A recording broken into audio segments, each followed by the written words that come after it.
Welcome to Bible in the Bar. Here we are in Le Mans, in the shadow of Columbia University, the Upper West Side of New York.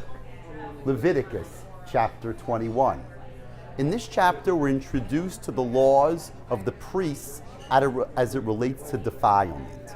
The priest is only allowed to go to the funeral of his closest relative. What do you make of that?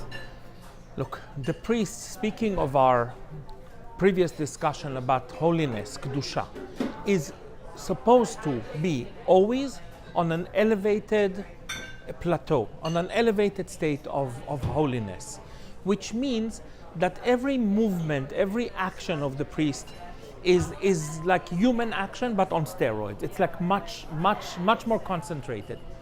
Now, death is the biggest source of defilement.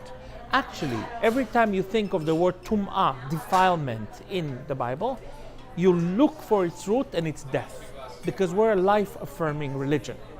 We are those who brought the value of life and made it into a religious principle. This is maybe our biggest contribution.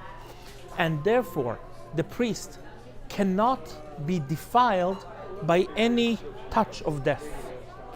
And because he is supposed to be our vehicle, our conduit to our relationship with God.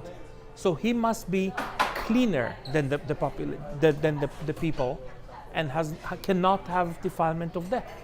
Then why does he go to the funeral of a relative? Because he's still human. Even the Kohen Gadol, at the heights of his priesthood, is still a human being. And therefore, the tension that we discussed before, yes, the tension of being human and being holy, yes, plays itself out here as well. Absolutely. Thank you very much.